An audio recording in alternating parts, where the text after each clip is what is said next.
Hello and welcome to episode 2 of The Topic. We are now on Twitter, so make sure you go and give us a follow. We're at The Topic Pod. You can go back and listen to episode 1 on all good podcast outlets with Adam Digby, where we go through the best 11s in world football. And just for you guys out there, it's personal opinion, all right? I did put Hazard in my team, but I stick by it now.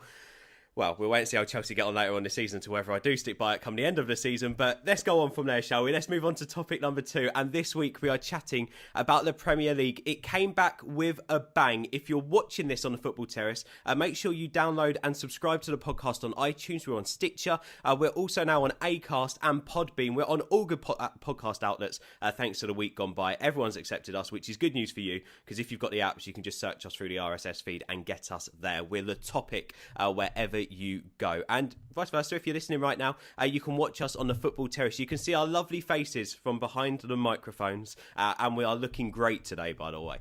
Let's start, shall we? Premier League predictions as normal. The first word comes from our regular Steve. Steve, what a first weekend of Premier League football. It's like it never went away. Yeah, that was brilliant. That was, mate. A lot of goals, a lot of coupon busters, and some crazy results as well. But obviously, we're the most happy after the first week, but yeah, that was a brilliant opening day, that, mate. Yeah, I mean, the best part of it, I think, for me, was just the whole media around it. There was not one unhappy face, Steve, after that weekend of football. Every game, something through something. Like I watched the Arsenal-Leicester game. Loads happened. I watched the Watford-Liverpool game. Loads happened. I had to check out the Chelsea-Burnley game. Loads happened. We went on to the City-Brighton game. Not a lot happened. Then City happened. And then, obviously, the weekend on Super Sunday. Something happened in every game. We'll take this for the rest of the season, won't we? Oh, mate, 100%. Yeah. Obviously, the TV companies were the big winners, picking out the proper games and stuff like that. But, I'm hoping, well, like everyone else, for the other 37 games, it just keeps throwing that up every week. Yeah, can we please have more of that? Sky Sports and BT, you've done well. Please keep picking those games like you are. On the show today, we're lucky to be joined by Rob Dawson from ESPN. Rob, how much has your league table changed, and how happy were you with the first weekend of the season? Loads to write about, surely. Yeah, I mean, in terms of a first weekend, you couldn't have really asked for much more. I mean, I think it was probably a perfect advert for why people love the Premier League so much, that there was goals, there was incident. In most of the games, there was periods of what looked like organised chaos, and that's why the Premier League is so popular all over the world. It might not be the league with the highest quality. The English team still struggling in Europe, but in terms of a brand and excitement and entertainment, the Premier League is where it's at, and I think you saw that all the way across the weekend. From Arsenal, Leicester on the Friday to United on the Sunday. That's the reason why television companies want to pay to watch the Premier League, and it was a perfect advert for that. In terms of my league table, I've had to resist the urge to change it. We had to make our predictions before the season, and I picked Chelsea to win the league, and obviously that didn't start as well as it could have done. But you've got to resist the temptation to change your predictions. It's only one game, it's only one weekend, and there's an awful long way to go yet. Yeah, I've got to admit, I've made a change at the top of the league. I'm not going to lie, just to save my back, because a couple of weeks ago I went on the Full Time Devils YouTube channel and I made a bold argument for an opposition team to win the league. I, this weekend, have been absolutely slaughtered for getting that team to win the league. Anyway, we're getting to our full tables. We're going to split this in 5 parts. If you're listening right now, you can get involved. We're at The Topic Pod. You can put it on the comments on the Football Terrace. Make sure you rate and like the podcast as well on all the podcast outlets that you're listening through. We're going to go for the relegation battle, avoiding the drop, the battle for the top half, pushing for top 4, and title challenges. We are going to predict the places, but more importantly, we're basically going to chat about the teams that we expect to be in those sections of the league table come the end of the season. So let's start with the relegation battle. And no surprises, Rob, we've all gone for Brighton. Talk to us a bit about Brighton and why you think that they are everyone's bet to go down this season. Yeah, I mean, I think it's maybe a little bit lazy to pick Brighton, because it's very easy to pick those promoted teams as the ones that are going to go down straight away. There's a big gap between the Championship and the Premier League. I think you see that in FA Cup ties when the teams from the two leagues get put together. It is very, very difficult to stay up, and teams that do it are not lucky. They find a way to win games. I'm not sure that Brighton have got that. They're obviously very well organised. Chris Hughton is an organiser, and that is one of the key things. And whether they stay up this season will depend probably on their home form.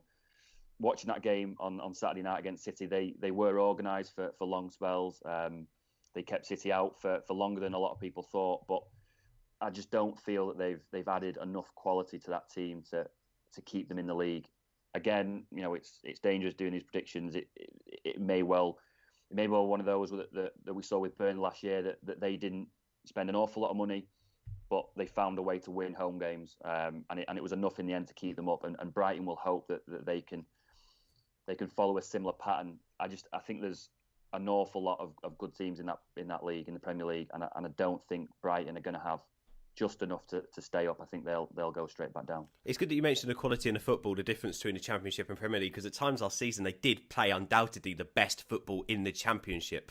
In the end, Newcastle only won it through the last day, didn't they? I mean, they've got players like Knockaert who really impressed in the Championship. Ince has come in. They've got young Brown as well. They had a really good season, to be fair. Murray, he got 25 goals. He was prolific last season in the Championship, but it's funny, as you said, Rob, about Premier League quality. We don't expect Murray to get that many goals in the Premier League, do we? Which could probably be the difference come the end of the season. Well, no, and you mentioned the two key things there, that two of their better players last year were Glenn Murray, who scores goals regularly in the Championship, and Knockaert as well, who was one of the best players in the Championship, but neither of those players are Premier League proven. I mean, Glenn Murray has had spells with Palace and Bournemouth, but hasn't had when it's come to teams looking to build a Premier League side, invariably Glenn Murray has been sold to a Championship side because they don't feel that he has the quality to score 25 Premier League goals, and that's no slight on Glenn, because he's a very experienced centre forward. He's obviously a fantastic goal scorer, but perhaps not able to score the volume of goals in the Premier League that you need to stay up, and that is one of the keys. I go back to Burnley. Burnley had Andre Gray last year, who did manage to score goals in the Premier League, and it was one of the reasons why they managed to stay up. If Glenn Murray can score 20 Premier League goals, then yeah, they've got every chance of staying up. If Knockaert can rediscover the form that he had last season, then yeah, they've got a great chance. I don't feel that those two players are of the required quality. And again, it sounds like a slight on those two players. I feel those two players are Championship players. Yeah. Again, we may be proved wrong at the end of the season, but that's the feeling I get at the moment. Yeah, and also watching them and seeing the way they're going about things as well. Let's not take anything away. You need a couple of years to settle into the Premier League to become a Premier League club. Right now, they are a Championship club. Steve, talking about Championship clubs, you have gone Brighton bottom, so it'd be nice for you to hit on that. But also, you've gone Huddersfield 19th. An amazing start to their season. Obviously, we can't take loads away from the first game, but Huddersfield, they've been very busy in the window. They haven't got really Premier League quality, have they? To be honest, what do you make of Huddersfield and Brighton, and do you think come the end of the season they will be the ones going back down to the Championship? Yeah, I do. I agree with what Rob said. I think, if you look at signings, for me, it just screams like players that are in between Premier League quality and Championship level. It was like, Dwight Gale at Newcastle, scored boatloads for Newcastle in the Championship. It'd be big questions whether he could do it in the Premier League. And don't get me wrong, I'd love Brighton and Huddersfield to stop in the league. I was rooting for Bournemouth when they first come up, and obviously they stayed in the league because I like seeing teams come up from the Championship and competing in the Premier League and stopping up. But I'm, like I say, 99% that both of them are going to go straight back down. I obviously, like I say, I hope they don't. But yeah, I just don't think there's enough quality. Huddersfield got a phenomenal result at Palace at the weekend, didn't they, and stuff like that. So, I mean, I'm happy that I've had Huddersfield above Brighton already because they're 3 points above them personally. But like I say, that's my reasonings for putting them to really, really struggling at the bottom of the league. We have had a couple of goals this weekend, Steve. Just a few. Do you think they will probably decide and make the difference between the two clubs? I mean, Brighton, Huddersfield, we can't see them scoring many goals this season as a whole. We see them leaking goals as well. So do you think goals would be a factor come the bottom of the league? I think Huddersfield could be, because I'm not sure they were big goal scorers in their Championship anyway. Didn't they come fifth? I think they came. They won the playoff, didn't they? They came fifth through the playoffs, didn't they? But I think there was something along the lines that a lot of them were just like, a lot of 1-0s or 2-0s and stuff like that. So it wasn't like they were free scoring as what say Newcastle were and Brighton were. I'm not saying that, so that might be a good thing for them and stuff like that. But I just can't see. You've got to have some a lot of experience as well. I'd say to come up and stop in the league. I think Leicester did it a couple of years ago, didn't they? I think when they signed Cambiasso, and I just think players like that are key when you're coming up as well. They can make a big difference. And obviously, there's still a couple of weeks left of the window, and that might change. I'm just getting my excuses in now, but yeah, that's what I'd say on both of them, Ben.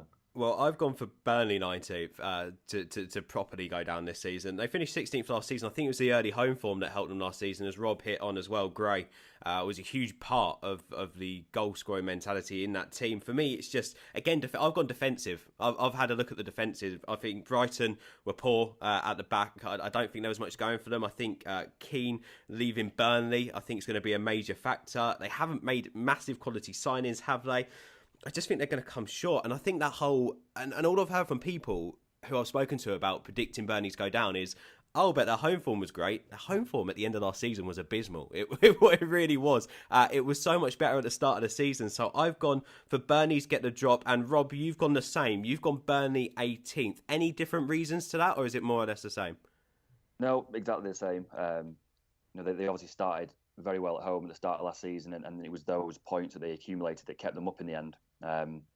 They've lost some big players. Gray's obviously gone to Watford. Michael Keane's gone to Everton. Two huge players for them last year, and I don't see that the replacements they've made will fill those gaps particularly.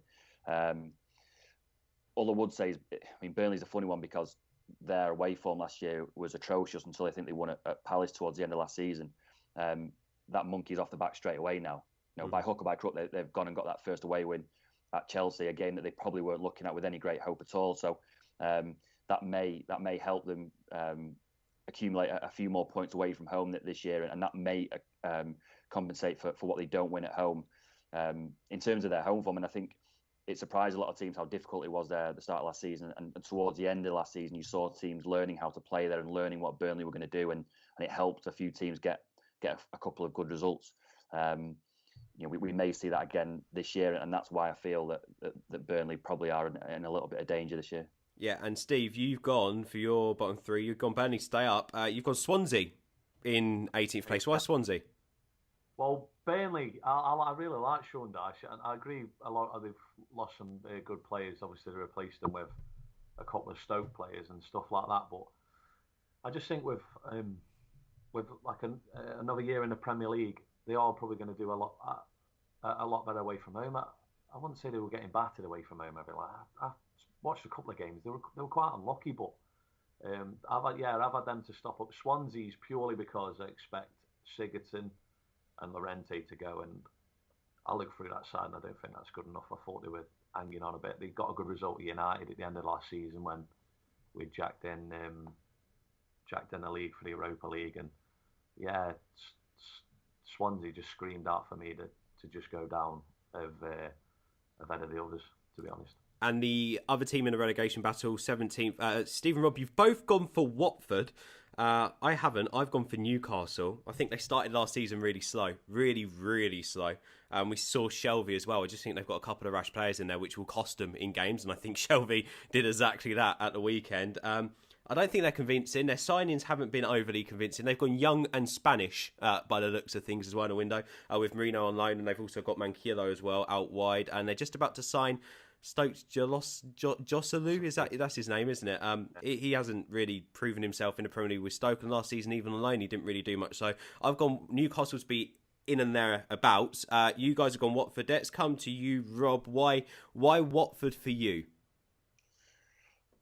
Again, I don't think that group of players screams quality. They have made, in my opinion, a good managerial signing. I think Silva proved at the end of last season that he could come into the Premier League and knew how that worked straight away, and he was very, very close in the end to keeping Hull up, who no one thought stood a chance when he came in.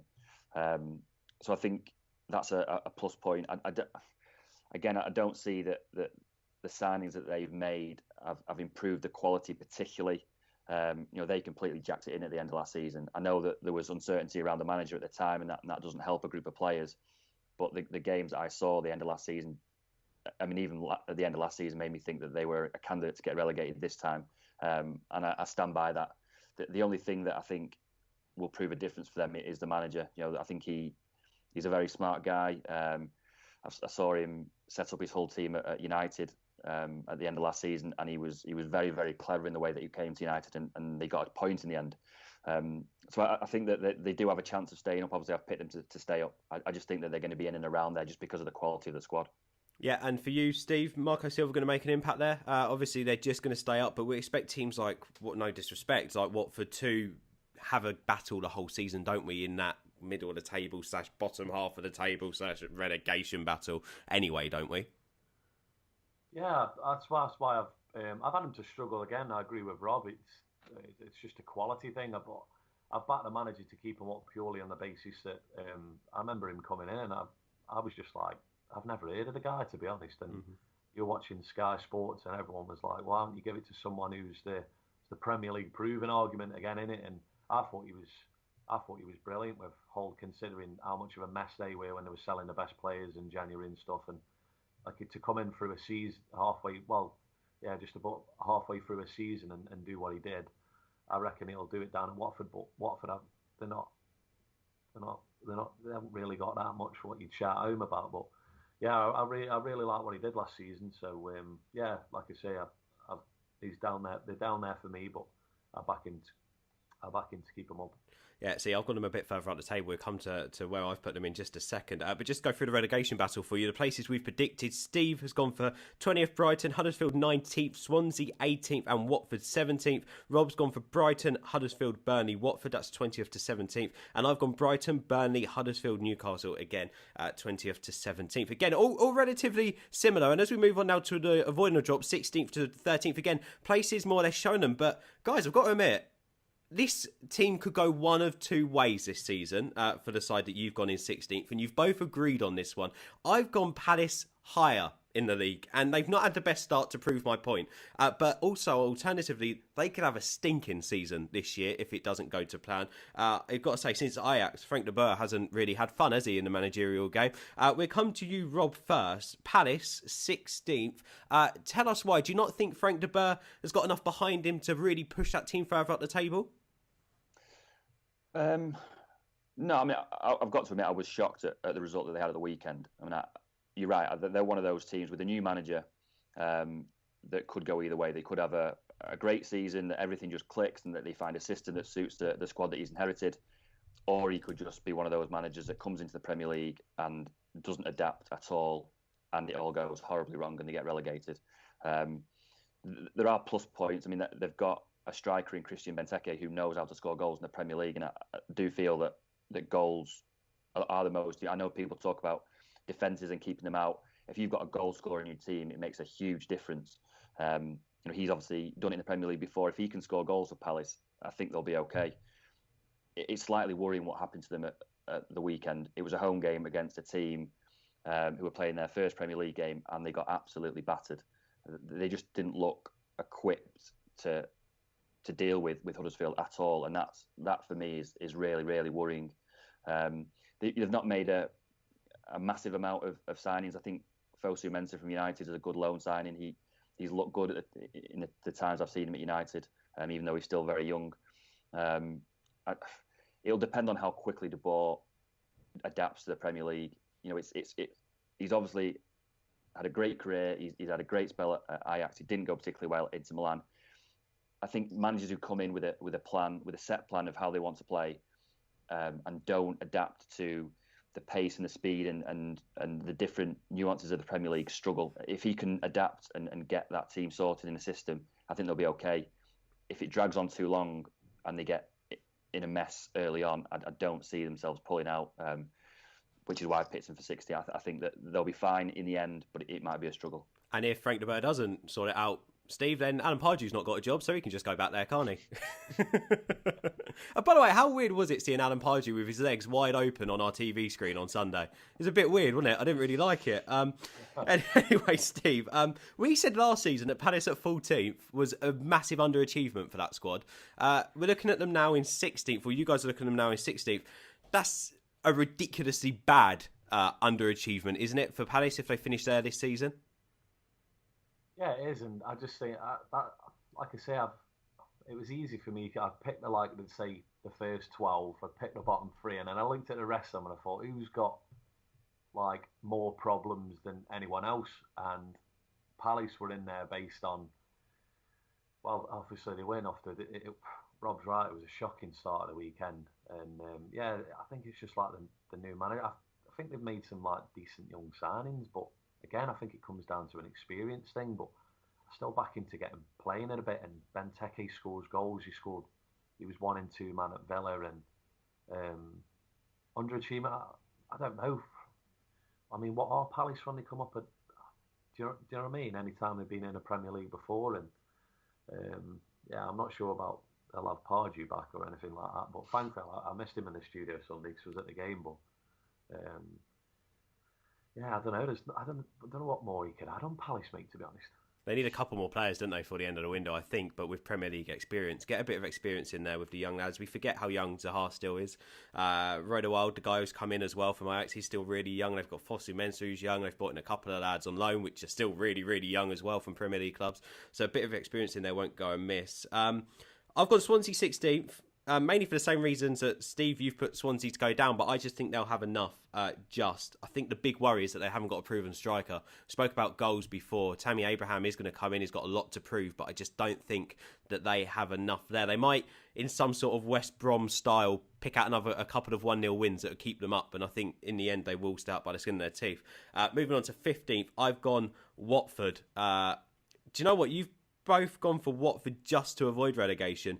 I like their young side. I really do. I think I was really impressed with Chalobah at the weekend against Liverpool, and I think he's got a lot to prove, that lad, going from Chelsea on a permanent deal. Usually Chelsea loan players out. He's made a decision to actually go away on a permanent move and prove himself. I like him. I like Hughes. He didn't make the matchday squad, but again, I think when these young players get into a rhythm, we're going to see some nice football from Watford, and Marco Silva knows how to play nice football. They had a poor finish at the end of last season.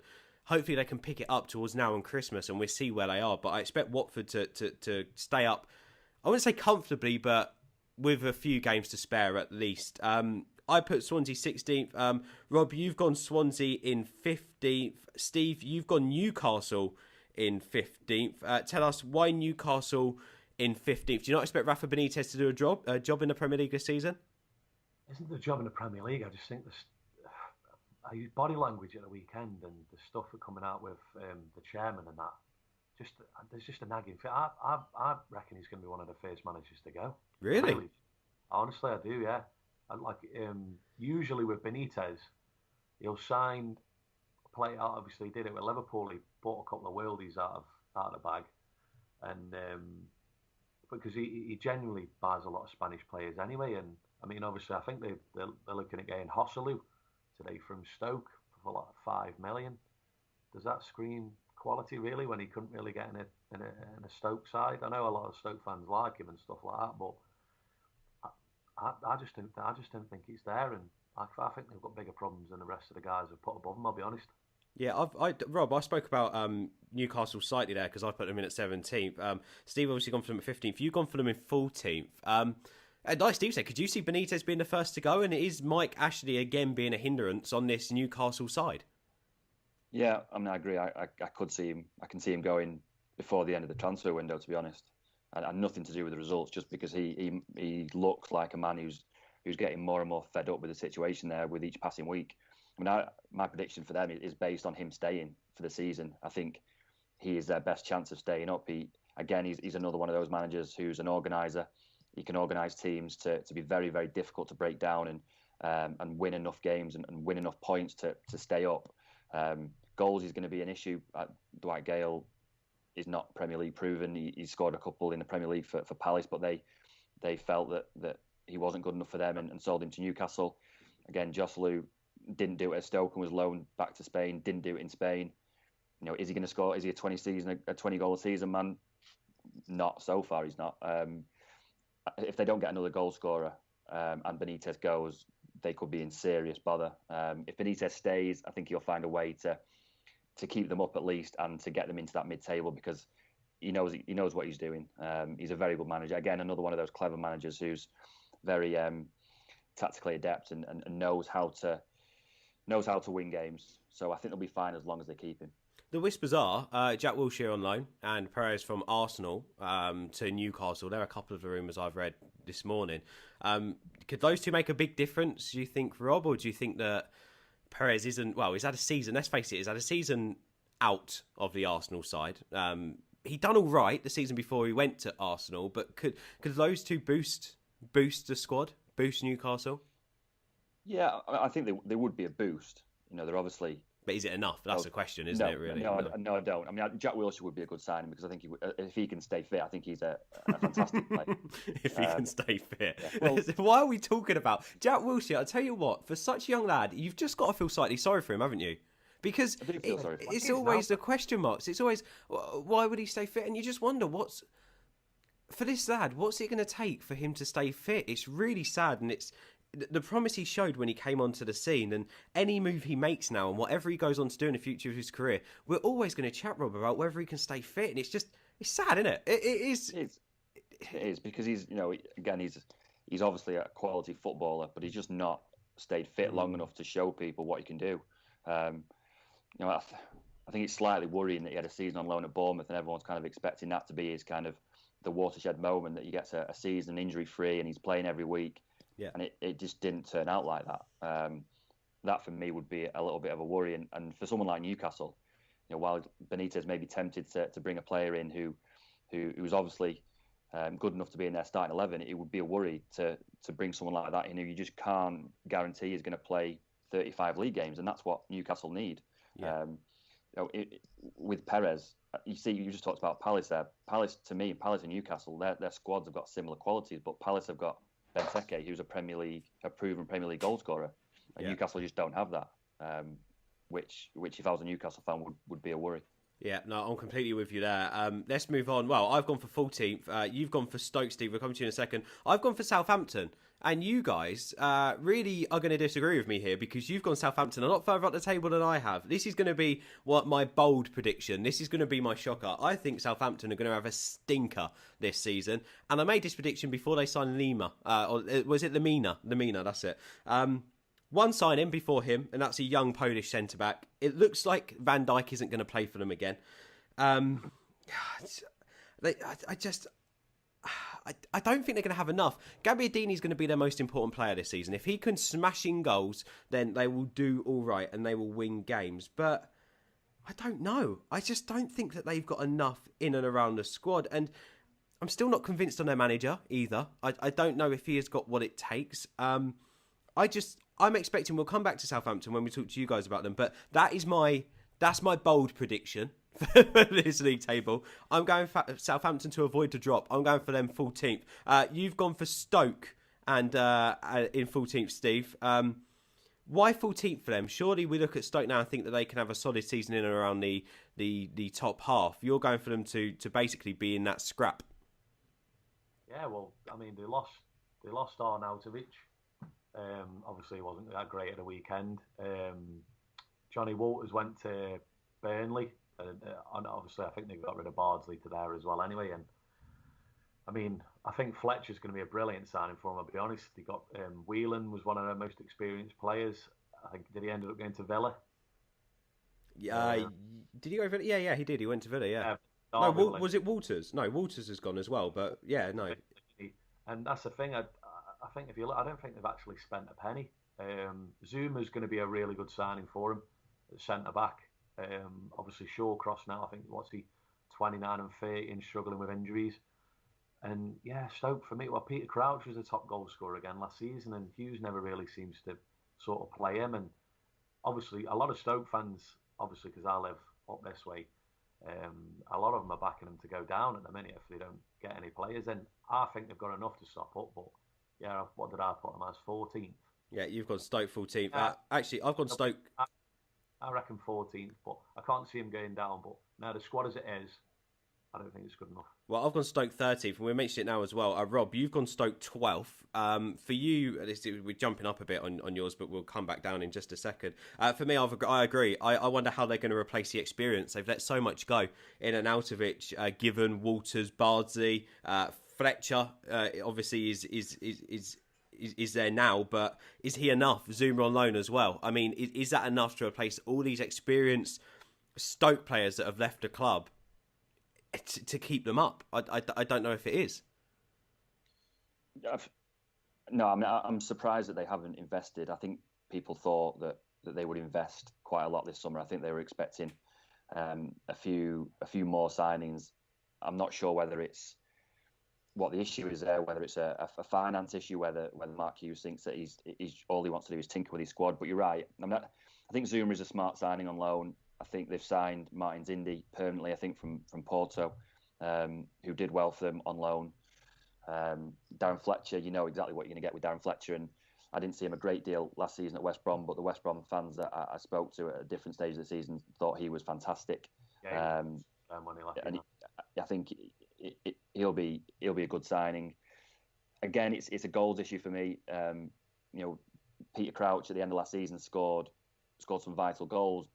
I'm not sure. I think that was a little bit of a surprise, really, because he's obviously the wrong size of 30. There's talk of them getting Hesse from PSG on loan. He would, he's obviously a very talented footballer. He's done it at Real Madrid. Didn't have the best time at PSG. If he can come in and score 20 goals, then they'll be fine. They'll be pushing for the mid-table and upwards of that. To me, it's a little bit of a risk in the way that Shaqiri was a risk and Bojan was a risk. If it comes off, it's going to look fantastic. If it doesn't, it's going to look ridiculous. Arnautovic, I think, is a loss. He was one of their most creative players last season. They've obviously got a good fee for him. I don't think he's worth any more than the 20, 25, 30 million that West Ham paid. But it's a question of replacing him. At the moment, it doesn't seem like they're going to reinvest that money. Maybe they will before the end of the transfer window. I'm not sure, but I think you're right. I think they're another one of those teams. It could either be great and they could finish 8th. They could really struggle. If they get off to a bad start, they could struggle and they could find themselves in and around the wrong end of the table. Yeah, I said that wrong now. I didn't mean for them to go down. I meant for them to do better than they done last season, because all in all, even though we're saying that, if they do finish 13th, it's going to be quite a bad season for Stoke. They finished 13th last season, and we're predicting them, Steve 14th, me 13th, and yourself, Rob, for 12th. So it's it's not too bad without strengthening. Actually, it's not a bad season for Stoke, really. You'd want them to push on. You'd want your clubs to do better than last season. But if they're around there and abouts without really spending a lot of money, and the teams around them are spending money, then I don't suppose you can say it's a really, really bad season for Stoke. They spent good money on Mbula as well, but he just hasn't got a look in, has he? Yeah, that's the thing. You can only look at Sparky, what he's doing, and spending big money on players, and maybe that's an issue with the owners and that, because obviously Sparky at City and QPR had spent quite a lot of money, and let's be honest, a lot of it was a waste. Still find it funny that he did get linked to the United job when it became available. Do you remember that? I was like, oh god, can it get any worse? Stoke 13th, and you've gone. We've spoken about Burnley already, Steve. You've gone Burnley 13th as well. Actually, we'll come on and talk about Bournemouth, who you've gone for 13th, Rob. Why quickly Bournemouth 13th? Because I've gone Bournemouth 12th, so we'll hit on it again in a second as well. No, they had a good season last year. Eddie Howe, again, another very talented manager, has learned how to adapt to the Premier League, set his side up. Particularly impressively last season, I thought, and when lots of people were tipping him to go down in their second season, didn't and were in no danger really of going down. He seems to have signed well. Nathan Ake, I think, raised a few eyebrows with the fee, the 20 million that they paid Chelsea. I think that's just a state of where the market is at the moment. I think that's what these kind of players cost. Eddie Howe obviously realised that Nathan had done a particularly good job for them last season. It was disappointing to him, I think, that he was recalled to Chelsea in January and he couldn't have him on loan for the whole season. I think the form did tail off a little bit in the second half of the season, and obviously that was a part of that. I think they'll be fine. You've got Josh King up front who scored goals last year. Again, talking about the same things again, but goals is a huge thing. If Josh King can score between 15 and 20 goals, they'll be absolutely fine. Yeah, there's so many poor defences around, isn't there, that goals are going to make a big difference. Well, let's go through the avoiding the drop section of this part of the show then. Steve's gone Palace in 16th, Newcastle 15th, Stoke 14th and Burnley 13th. I've gone Swansea 16th, Watford 15th, Southampton 14th, Stoke 13th, and Rob has gone for Palace, Swansea, Newcastle and Bournemouth. That's 16th to 13th. Right, let's get through this bit quickly so we can have a nice meaty discussion on the top 8. The battle for the top half. We've already spoken about Stoke in at 12th, and we've sort of just hit on Bournemouth there. I've gone for Bournemouth at 12th. I think every team above have strengthened quite nicely. Aki, Begovic from Chelsea, nice solid signings, but again, there's still going to be a few eyebrows raised over Aki, and can Begovic do it week in, week out, because he's been on the bench for the last couple of years. Defoe could be a big difference. He can grab goals from the bench as well. Midfield is still the question mark for me. They scored more goals than United last season, though. So it will be very, very interesting to see how they go. But I expect them to focus on a cup run this year. I've not seen Bournemouth attempt a cup run. They've gone out in the first round of every cup competition over the past couple of years. So I think this season, maybe they go, right, we finished 9th in the league last season. Let's try and stay around mid-table here, there and abouts. Of course, this is what they're saying because there's no money in Premier League football, right? Let's go on a cup run. Don't worry about where we finish in the league. Let's go on a cup run and see if we can get into a final and pick up a trophy. That's my thinking. Steve, you've gone Bournemouth 10th, so we'll come and ask you your thinking in a bit. But right now, I want to question you on West Ham at 12th. Why? Did you miss the game on Sunday? No, but I just feel like, again, look, we can all judge a team on their first game, but with the signings they've made... Everyone says this though, Ben, and honestly, it winds me up. What have they signed? Joe Hart's been awful for 3 years. He's been horrendous. Zabaleta, I think, is an absolutely brilliant bit of business for him. And I think he looked mustard on Sunday. I'll be honest. The rest of the back four for them, they're poor. Mark Noble tries his best. He's a decent footballer. Arnautovic, all right, and he tried to show off a little bit. He is quite creative. The geezer's bone idle. And Hernandez without service, Ben, we saw 100% what he's like at United. He was running around. He was frustrated, trying to link stuff. He's not a great footballer. So where's the good business of West Ham? I tell you what, Steve, if West Ham get a goal for every time Hernandez is offside this season, they'll win the league. Exactly. That's what I was saying to the lads on the way up to the game on Sunday. Said you know what his first thing is? He's going to be offside. It was. I think it took him about 12 minutes. Well, do you know what's... The only people who were shocked are like non-United fans, I think. Well, I honestly don't see the good bit of business. I think Zabaleta, with his experience, and he's still got a lot of quality, and he's obviously going to be big around the dressing room. But as far as the rest of them go, again, I think West Ham is a graveyard for strikers and goals and stuff like that. And people talk about around 16 million in today's money is pretty good value, but bar the first 2 years at United with Hernandez, I think he got found out, and I was surprised he actually come back. Do you know what's weird? To be honest, I don't know if they played another pre-season or not, but when I've done these notes for a video, and I've got it down here, and if it still stands, I don't know if it does, because I don't know if they did win a game between the City match and the start of the season. I can't remember if they had another pre-season friendly or not. But if they didn't, they haven't won a game yet in pre-season and the start of the league. Rob, we've gone for them at 9th. I've gone for them at 9th. You've gone for them at 9th to do better than 11th last season, to break into the top half. United smashed them at the start of the season. City smashed them in pre-season. Although we don't look at the first game and we don't look at pre-season. Again, I don't know if that 0 wins thing is true. I don't know if they did have another friendly between City and United. This is awful for West Ham, and this can't continue, can it? It's one of those, again, a bit like I mentioned with Southampton. If they really hit it off, and a bit like you mentioned with Stoke, if they really hit it off, they're gonna look at top 8. If they don't, it could be dreadful for them. And I mentioned it before when we had a chat off of the podcast. Could Bilic be the first to go if it carries on like it is? Yeah, I mean, I think people will be looking at him very closely because of all the talk that there was at the start of last season, that their start to last season was absolutely horrendous, and he was on the brink at one point before he managed to turn it around. They've got a problem this year in that they can't play a home game until I think the middle of September because of the World Athletics Championships. Is that a problem though? Because of how they done at home at the start of last season? Well, that's. I mean, you would like to think that the home form this year would be better because they're more used to that stadium. I think it's very, very difficult to win away in the Premier League, and there's a danger that after 3 games or 4 games, I think it's 3 games. After 3 games of the season, West Ham are going to have no points and are going to be miles behind the count, which would be a concern if I was a West Ham fan. And I think the signings are fairly solid. I mean, Joe Hart, has had a difficult couple of years, but is a solid Premier League goalkeeper. Hernandez has scored goals in the league in the past. I was surprised that he played up front on his own on Sunday. Every United fan that's watched him play will know that he can't play up front on his own because he can't hold the ball up and his link play isn't great. He was at his best at United when he played with someone else, Rooney, usually. That's when he scored his goals. And it may be different when Carroll comes back and it's Carroll and Hernandez.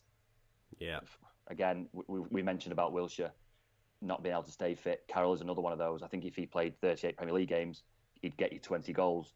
The problem is that often he doesn't get anywhere near that in terms of appearances. So it will depend on those two. And Arnautovic again, if he turns it on, they'll be fine. If he decides he's not interested, he'll look at a disastrous signing.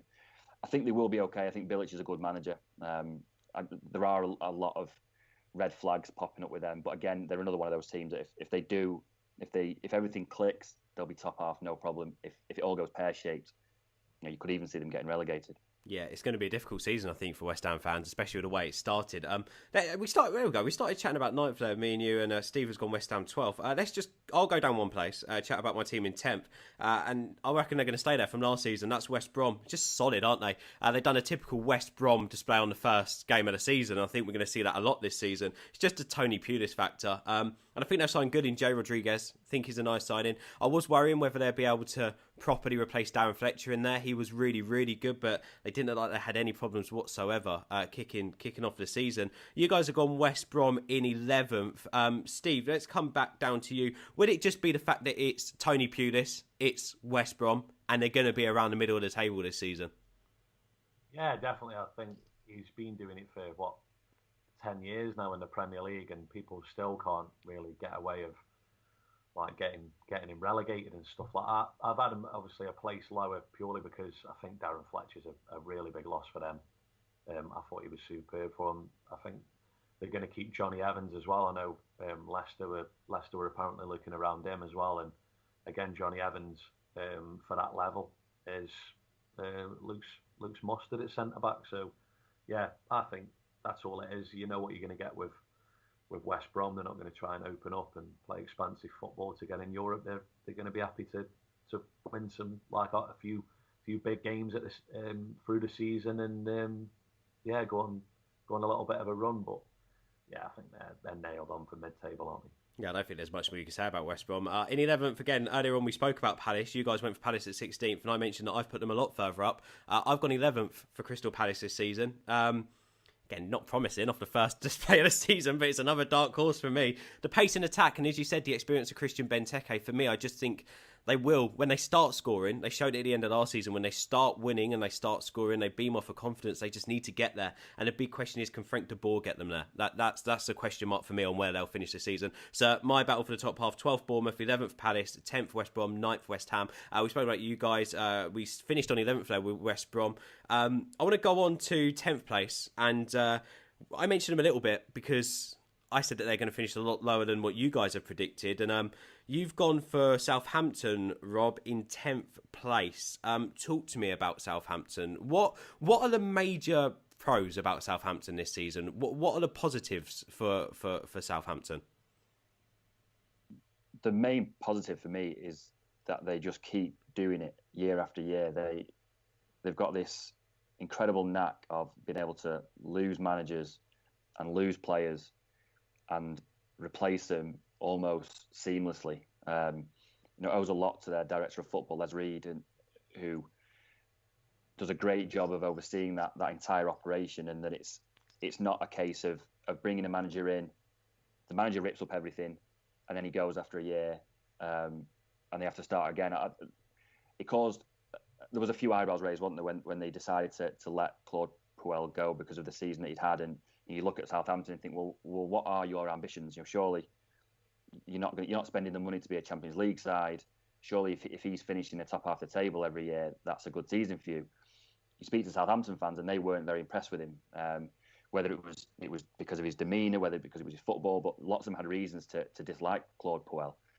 And I think we've just seen it time and time again that they lost Pochettino and people thought, right, that's it, they'll be relegated, and they replaced him, and everything was fine.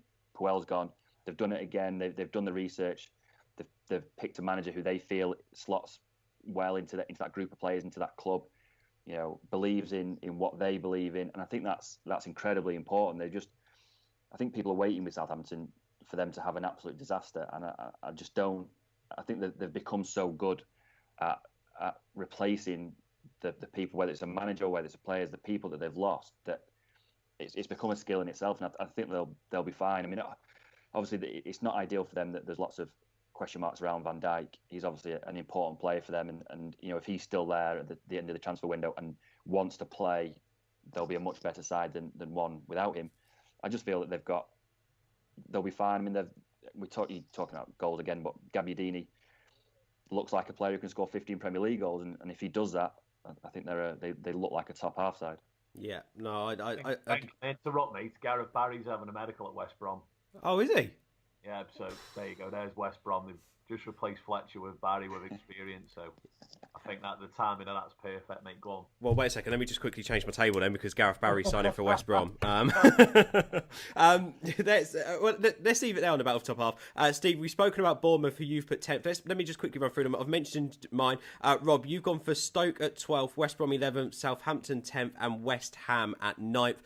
Steve, you've gone for West Ham at 12th, West Brom at 11th, Bournemouth at 10th, and then 9th you've gone for Leicester. Let's go to the top 8, and let's start with Leicester. Both me and Rob have gone Leicester 8th. You've gone Leicester just a little bit low at 9th. So they're going to be there and thereabouts for you, Steve. For you, Leicester this season, even if Mahrez leaves, do you think they've got stronger with the signings they've made, or do you think they have got weaker? Well, Mahrez wasn't on absolute fire last year, but the guy is silk, so you're going to say weaker, but are Leicester weaker than the rest of the sides that I've put below him? I just can't. I really can't see it. I think Iheanacho, I think, is a bit of a coup for them. All right, and the money's been crazy this year. Obviously, he hasn't scored a boatload of goals for 25 million. Jamie Vardy's Jamie Vardy. If you put the ball on a plate for him, he's going to score. Drinkwater, again, solid enough centre midfielder. You've missed out the unsung hero, Okazaki. I think so. Yeah, Okazaki, they score goals. I was never big on that. Is it Slimani or something? The geezer from Sporting Lisbon. But again, he chips in with goals. The guy's lethal in the air. So I reckon they've got more than enough quality for sitting, like you say, just in that top 10. But no, Mahrez would be a big blow, I think. I think on his day, the guy's silk. I think you're right. He is silk on his day, but I think last season, obviously he got linked to leaving at the start of last season. He ended up staying for another year. But I think where they struggled a lot last season was Mahrez becoming a one-man show, really trying to showboat, really thinking, well, Kante's not in the team. Got Vardy in front of me. He is going to bag goals when Albrighton puts the ball in the box. I think Mahrez started to become a one-man show, and that's where Leicester as a team suffered last season and ended up 12th. I think even if Mahrez leaves, they'll invest the money from Mahrez into someone else. And Leicester are good with their buys. Ndidi is looked good so far. If Drinkwater goes, then I think they'll invest the money into someone else there. There's central midfielder, Iborra from Seville. He's got experience. He's a great midfielder. Maguire, I think against Arsenal he played really, really well, and he is a solid centre-back. And Iheanacho, as you said, is a young player who's better than Marcus Rashford. So it's... Sorry, I couldn't say that without laughing. So he's going to go there, and Iheanacho's got a point to prove. Rob, you've gone for Leicester 8th as well. Mentioned Mahrez a bit there. God, how I wish it was Suarez. But Jamie Vardy, for you, is it going to be another massive season for Vardy to really bag those goals? And how many do you expect him to pick up? Yeah, he's got off to a great start, didn't he, on Friday night against Arsenal. He's another one that you'd expect to score between 15 and 20 goals, and he's one of the reasons why you'd expect Leicester to do quite well this season. I think Craig Shakespeare's come in and found a way to get Leicester playing in the way that helped them win the title. And I think that's the cleverest thing that he's done since he replaced Ranieri, that he's just got that team playing in that same way again. You just mentioned Mahrez, and if Roma were offering me 35 million for Mahrez, I'd be biting the hand off. He's obviously a fantastic player. He just doesn't look like someone who's interested in being there. And I think if someone was going to pay me 35 million for Mahrez and there was a chance of reinvesting that, I think that's a no-brainer, really. They've already got decent wide men in Albrighton and Damrai Gray, who doesn't start that many games but was fantastic for the England youth team in the summer. And I think he deserves a proper run. Maguire at the back is a solid signing. I mean, I would have been worried if they'd gone into that season with just Morgan and Huth at centre half, but they've signed Maguire and broken up that partnership a little bit. It was a disappointing result for them, obviously, on Friday, but I think there was enough there for them to be positive about and to have another good season. Yeah, no, I completely agree. And for me, I agree with what you said on Mahrez as well. Disinterested. I'm going to say, I think he's the worst player on the pitch on Friday night. I really do. I just don't think he played well whatsoever. And he, as you said, not looking interested. It was visible. You've gone for Southampton 8th, Steve. Let's move on to 7th because we've spoken about Southampton and we've all gone Everton. It must be a given, Rob, with Wayne Rooney and all those other amazing signings and the incredible transfer window that they've had. Yeah, I mean, they've invested very well. They've got a good manager. I think we've all picked them because we all feel that they're the best of the rest. There's a group of top teams there who everyone expects to finish in those top positions. Everton are the most likely to challenge for those positions, but will probably just fall short. Michael Keane's a good signing. David Klaassen from Ajax, again, another good signing. The only slight issue is that they were very reliant on Lukaku's goals last season and the season before. No one is quite sure at the moment whether Wayne Rooney is still a 20-goal a season man. He got off to a great start by scoring at the weekend, the winner. Whether he's still capable of even playing 38 games in the Premier League and scoring 20 goals remains to be seen. If he does that, they could be pushing for those Europa League spots and the Champions League spots. If he doesn't, they might find goals a little bit hard to come by. It's interesting that you say about their transfer window, and to be fair, I said it rather sarcastic. I didn't mean it that way. I think they have brought in some good players with Rooney. As you said, Steve, I'll come to chat to you about Rooney in a second. Pickford is only going to improve, isn't he, with massive philo. Keane as well, Klaassen, Sandro, but they've let Lukaku go. And for me, Morales just hasn't always done it. And then they've got the young lad, what's his full name? But it's Levitt something, isn't it? Out in the wide positions as well. And they've got some young lads covering the right back position too, which show a bit of pace but not quality. I worry about Everton in the wide areas, because I think everything from Everton is going to be quite central this season. You look at the players they've picked up, Rooney, Klaassen, Sandro, and you look at maybe, we don't know if Barkley's going to go yet, but if he keeps... Oh, last year, didn't he? Obviously, he was injured for a lot of last season, but they've still got him to come back as well. True, but I just think even with, I just don't think that they've got much in the wide areas. But then, they might just go for a really compact backline, and Baines is only getting older. I do struggle I do worry about them in the wide areas. But Rooney, Steve, we're talking about central areas. We're talking about Wayne Rooney. We wonder if he can be the 20-goal a season man. He got off to a great start, but it was always going to happen. I'm sorry, it was always going to happen. He was always going to score. Not everything's a given, but that was a given. Do you think he can get 20 goals this season? Stephen, do you expect him? We actually spoke about this, and I said I don't expect Rooney to get in the starting lineup for Everton this season. I didn't personally, but he did, and he is, and where's he going to go from here? I think, to be honest, I was watching what Carragher was saying, and I think he was bang on. I think if Everton can sort of go to a front three and Rooney's in a lot of space which he can work in, then Rooney's going to contribute. He's going to he scores goals, but obviously, and sometimes, you know what I mean? It's dead weird because I was saying obviously, me and you, we used to have a right laugh on here with mentioning Rooney's name, and I just blow up. But I think the one thing that's clear with Everton, and especially at the weekend, is I think I wouldn't say his fire had gone at United, because that's harsh to label it Rooney, because I've always said he's like a street footballer, and he's just properly aggressive, and it doesn't lose you. But I reckon a lot's come back in. Obviously, with going back to the club he supports and stuff like that. And that's only going to be good for him. I don't think he's that player anymore to get 20 goals, but I reckon he's definitely going to be one of the big reasons why they're going to push for top six. I agree with Rob. You described them perfectly. They are the best of the rest.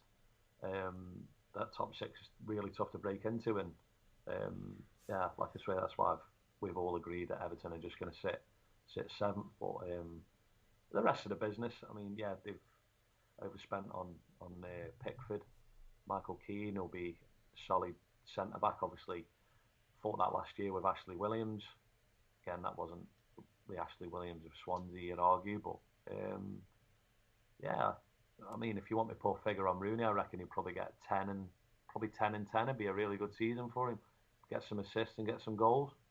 Yeah, no, I do have to agree. It's going to be a solid one, isn't it? They're going to win games that you don't think they're going to win, and they're going to lose games that you don't think they're going to lose, and it's going to be one of those. Talking about Merseyside, so we go on to Liverpool, who you've both gone for 6th place. Why not top 4, Rob? I just don't think that they've added enough. Again, they're a little bit of a surprise to me that they haven't added well enough. You know, they've signed Mo Salah from Roma, who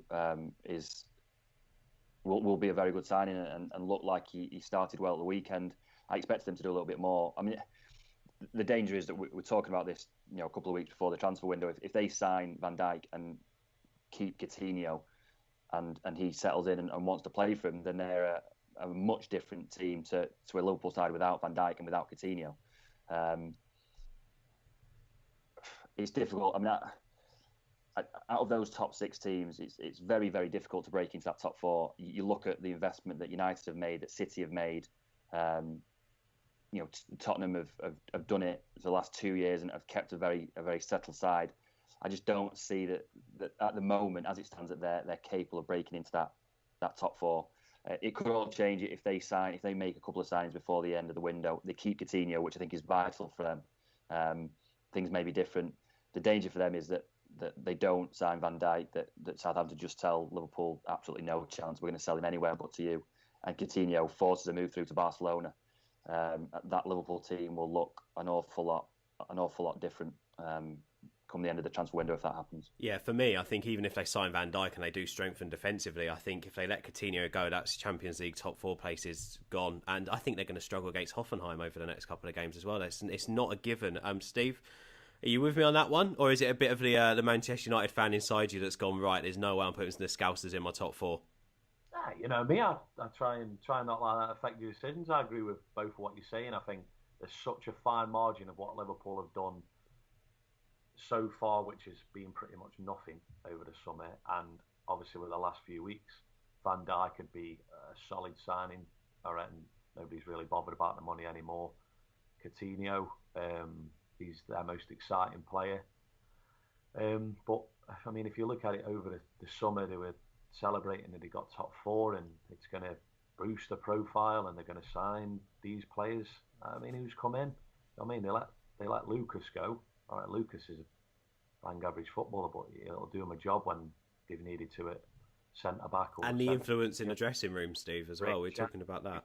Milner been playing fullback. We've got Moreno. Moreno's been really poor. Mm-hmm. I like Klein, to be honest. I think Klein's a solid. But you just look at them defensively. The goalkeepers, the clowns. Obviously, City's is worse, but do you know what I mean? And obviously, you look at them going forward, and it is exciting. Salah and Mane are fast.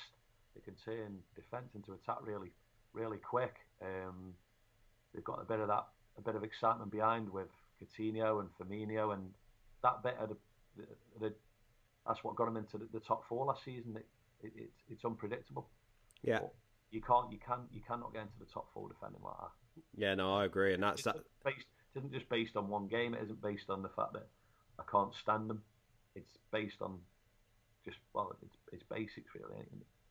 I think, if anything, I think they probably got worse. And Van Dijk, I actually expect to go. I just have a sneaky feeling Chelsea go after him. Just can't see him going to Liverpool. I don't know why. God, they'd be gutted if he doesn't go to Liverpool. I think the Scousers would. But anyway, defensively, that's why I've gone Arsenal sixth.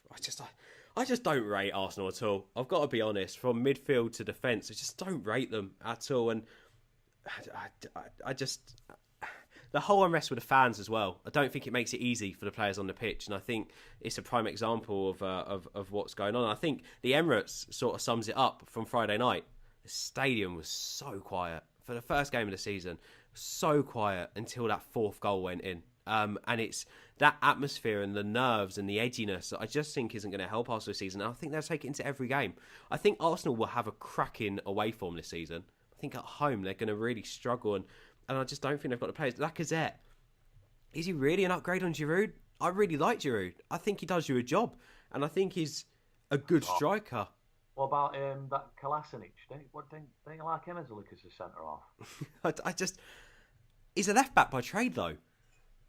And I think that they're pinching holes just to put him in the back three. I think, and this is my major worry, right? I watched Arsenal and they made a substitution in like the 70th minute to push forward, and they went to a 4 at the back, and instead of keeping their only centre-back on the pitch, Rob Holding, in that back line, they put 2 left-backs at centre-back instead. And that sort of sums up Arsene Wenger and his tactics and the way Arsenal go about things for me.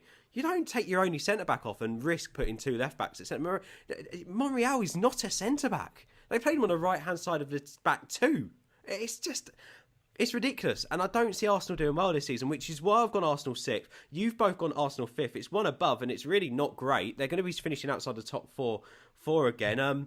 Rob, I'd come to you for the points on Arsenal. If Alexis Sanchez goes, is that the top 4 gone? Well, yeah, I mean, I don't, even if Sanchez stays, I don't see them finishing in the top 4. And I think Lacazette is a good sign. I think he'll score goals this year. And Giroud, you know what you're getting, and he'll score goals. But for me, they just haven't addressed the issues that plagued them last year. That I thought what happened last season would have been a wake-up call for Wenger, and he would have solved the issues that they had. For me, they're still too soft. You look at some of the games last year, that even that, I know it's not Premier League, but that Champions League knockout round against Bayern Munich, they score first away from home. Bayern Munich then score, and 1-1 away from home at Bayern's not a bad result. In the past, Wenger's built teams that included players that would have just turned around and gone, look, we need to stem the flow for a little bit. Let's just have 10 minutes where we keep the ball, we battle for a bit, and we try and see out this game.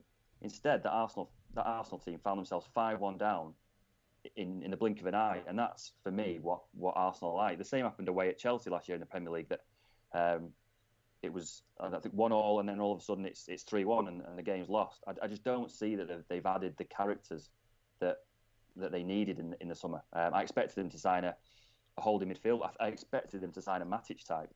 I expected them to sign another dominating centre half, and they just haven't done that. Which is why I think they're going to miss out on the top 4, even if they do keep Sanchez, which at the moment is up in the air. Yeah, and the fact that El Neni's that man, that's the worrying factor, isn't it? That is the worry. Steve also went for Arsenal 5th, but let's save your voice, Steve, for the top 4, because otherwise we're going to run out of time.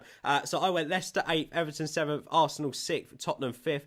Rob, same order: Leicester, Everton, Liverpool, Arsenal. Steve, Southampton, Everton, Scouse, Arsenal, which is Liverpool, by the way. I just put Scouse for shorthand. Let's move on, shall we, to the top 4 and the title challengers. Rob, before we go over to the top 4, do you think it's going to be very, very tight this season? Do you see it going to the last day, or do you think one team will run away with it?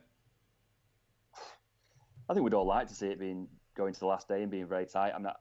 I think that one team will run away with it. Who that team is, I've got no idea. But I think it will be very difficult for all those teams to stay in the mix right until the end. I think the Champions League will play a big part. The teams that stay in the Champions League into the latter rounds will struggle to hold together a title charge. I think there may be a case that whoever gets knocked out of that Champions League first, if they're in and around the top places when they get knocked out and they don't have any European football to worry about, will then find that the title challenge becomes a lot more simplified. I think that perhaps the days of winning the Champions League and the Premier League in the same season are gone. It says a lot that the last 2 years that Chelsea won it last year, Leicester the year before, neither had Champions League football. I think that's a massive help. Yeah, Steve, Rob hit on it then. European football in with challenging for the league. When has this ever been a problem, by the way? Only the last 3-4 seasons has it been spoken of as a problem. Without giving away your top four, Steve, with European football added in, is that only going to make this top four tighter for you? I think it's going to be tight, yeah. Don't get me wrong, I'd love my number one pick run away with it, I'll be honest, but I think this is a big year for me, I think, in the Champions League.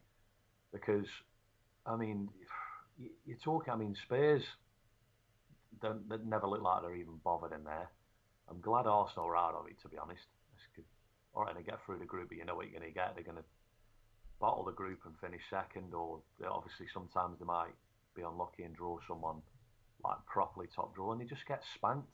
And I've got to be. It's got to the point now where I'm sick to death of watching the English sides in Europe, and they're just tanking completely. And don't get me wrong, I'd love Arsenal to probably get to the final Europa League and lose it, but I think we're getting to that stage now where our teams have got to start showing something in Europe a lot more than they have, and that's why I reckon it's going to be really close between the top four. Do you know what? Close. We've got an Arsenal fan on this podcast in a couple of weeks, Steve, and I can't wait for me and you to chat to him about Arsenal. It's going to be a great laugh. He's listened to today. He's going to hammer you. I think I've been all right on Arsenal. Well, let's go to the title challenges, shall we? And our top four. Do you know what? We've all gone quite different on this. So I think it'd be easiest if I just read out the top fours and we discuss it from there. I've gone Liverpool 4th place. I've gone Manchester City 3rd. And I've changed my top two. I've gone Chelsea 2nd, United 1st. Originally, I put Chelsea to win it, but I'll come to the reasons why I've switched that around in a moment. Rob, you've gone for Tottenham 4th, City 3rd, United 2nd, and Chelsea 1st. Steve, you've gone for Chelsea 4th, Spurs 3rd, City 2nd, United 1st. Now, quite a few pundits have said whoever finishes above City wins the league this season. Rob, let's come to you first. You've gone City 3rd, so do you go with that? Or do you think that there's a massive overhype with this City squad right now? No, I think they'll be there or thereabouts. I'd be very surprised if they had a season similar to the one they had last year. Last year they started very well and then collapsed. I'd expect them to do an awful lot better. I'd expect them to sustain a challenge for a lot longer than they did last year. I'm surprised they haven't signed a centre half. I thought that would be, obviously people knew that they were going to sign fullbacks, which they've done, good fullbacks at that. I think people expect them to sign a centre back, and they haven't, and that to me is a little bit of a worry. They've got some of the best attacking players in the league. Probably the best group of attacking players in the Premier League. I don't see how Guardiola's going to fit all of those into the team at once. It's going to be very difficult for him to keep everyone happy. If he can keep everyone happy, it's great because on Saturday he was able to bring people like Raheem Sterling off the bench, who's a £50 million footballer, and they're undoubtedly going to score a lot of goals with Aguero and Jesus. I just don't think they're good enough at the back. I think it's going to depend an awful lot on Vincent Kompany. He looked very good in pre-season in the games that I saw City play. If he can stay fit, then they might be all right. Again, we've been talking about Jack Wilshere. It's the same situation for me. Kompany at the moment doesn't look like a player who can stay fit and play 38 games. If I'm wrong, then they probably will run the title challenge pretty close. If he ends up playing 12 games, they might struggle to keep him out at the other end. Yeah, Jesus can turn water to wine, so surely he can turn shots to goals. Steve, City this season have strengthened in the fullback positions. Again, the centre-back position, you would have thought that maybe Van Dijk still might be on the radar. Maybe there is still a centre-back on the radar. Do you think they've done enough in the transfer window to really push for the title? You have gone for them second. So do you believe in that statement that whoever finishes above City will win a league this year? Yeah, 100%. I've got to be honest, I'll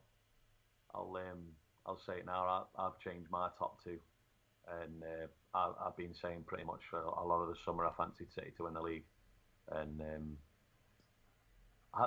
Bernardo Silva, honestly, the guy's frightening, man. you shouldn't really say that you're looking forward to see like your big rivals and watch a player for them. And I think there's no shame in admitting that. And the guy just looks top drawer. And yeah, they've spent a lot of money on defenders, but again, that's an area that they needed to strengthen, and they've done it fast. All right, and Kyle Walker's not gonna. He didn't get into our world 11. Although I tried giving him a sarcastic shout out, Ben, you ain't having it. You've got Stones, you've got Otamendi, obviously Company, a lot of experience, and if he could come back and play probably even at least half the games, then that's a massive bonus for him because he's been injured for so long. I just think the areas that they needed to strengthen, they've done, and they've done fast. And when you've got Sergio Aguero in your team, David Silva, Kevin De Bruyne, Sane's going to probably look a little bit better this season. The benches. Obviously, you've got, like you say, Raheem Sterling coming off the bench. The guy is a brilliant footballer, but he needs to change a game with pace. And I think they've got enough to get some really, really big results this year. Yeah. And I really do fancy him, I'll be honest. They're going to come close. I think they're all going to come close to top four. Rob, just very, very, very quickly on City and Guardiola. Didn't win anything last season, third in the league. It's the second season. If he doesn't win a league this season, is it a failure? If he doesn't win a trophy this season, is it a failure? Yes. Yeah? On both counts. On both counts, yeah. Okay. So he's got to win a trophy or he's got to go. So if he won the FA Cup but came third still in the league, is that deemed a success?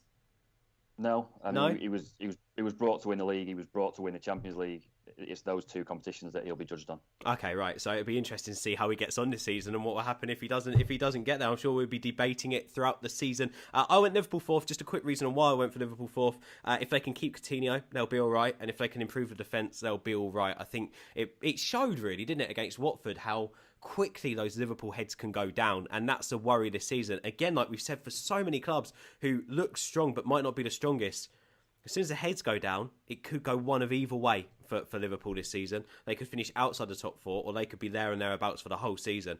I went City third. We've spoken about City. Let's move on to Spurs. I put them fifth. Rob, you've gone Spurs for fourth, and Steve, you've gone Tottenham for third. For me, it's a Wembley factor that plays a massive part for Tottenham. Again, like Liverpool, they get it right, they'll do well. If they don't get it right, it's going to hinder them massively. Rob, would you go with that? Do you think they've got enough Spurs this season? They're solid, aren't they? They've got the players and the combinations there. They don't need any new faces, really. But could that also be a hindrance? Yeah, I mean, I agree with you. I think the Wembley factor will be an issue. They didn't do very well there in the Champions League last year. We've seen Arsenal, similar thing happened to them when they played in the Champions League there. It is very difficult to just to switch your home like that and maintain that home form. I think they won all but 3 of their home games last year in the Premier League, which was a massive reason behind them finishing so high in the table. Whether that's going to happen at Wembley, I'm not so sure. Depth is an issue. I think in terms of starting 11, they're fine, but you do worry if Kane was to get an injury that ruled him out for 6 months, or Dele Alli, or one or two centre halves, you do worry. I think they probably will strengthen before the end of the window. They're talking about maybe as many as 3 new signings. If those come in, that'll make a massive difference to them, because depth is going to be an issue. They're back in the Champions League. They're going to have that to contend with. If they can keep those 11 players on the field for the majority of the season, they'll be fine. You do worry if something was to happen to Kane. They're still reliant on his goals. He scored, I think, 28, 27 last year.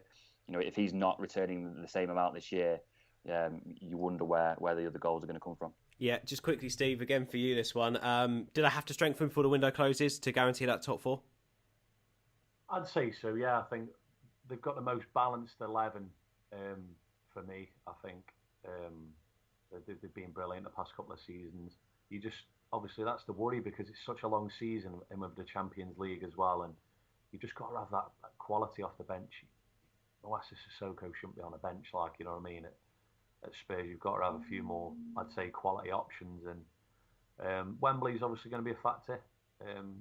I think purely based on the fact that obviously a lot of the new teams coming up, and everyone else, they're going to get up for a game at Wembley, aren't they? And I think that was the case with a few of the sides that they've been playing in Europe as well. The fact that Wembley's a massive stadium as well, and it still holds, like, you know what I mean?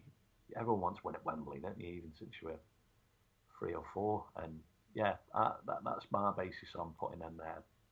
I don't think they need to strengthen hugely. Just a couple of players that can definitely change games for them when they need to, and they will be unmodified.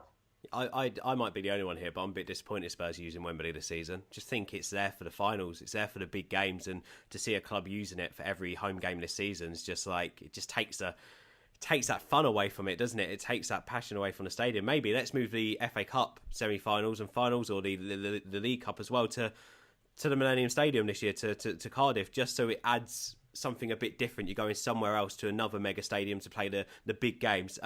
Let's move on. We haven't got much time left, so we're going to have to cover these two really quickly. We give Chelsea the respect they deserve and talk about them last. I've gone for United to win the league now, despite changing my position.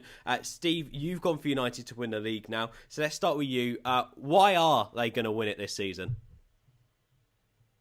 I think the thing with mine's just like I mentioned about City's goalkeeper, and I just reckon it's still be a big factor for me. Obviously, we've got David De Gea, all right, and Lindelof didn't get in the squad over the weekend.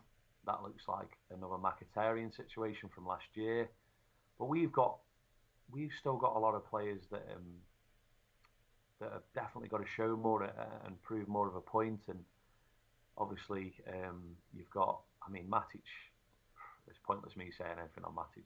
He was unbelievable at the weekend, and you only need eyes to see that Lukaku has scored goals in the Premier League. Obviously, we're gonna want to see him in the bigger games and the Champions League. And I just think United just look a hell of a lot more balanced, and Martial coming off the bench and Rashford, and yeah, like I said, I'd be really, really close, and that's the reason why. I think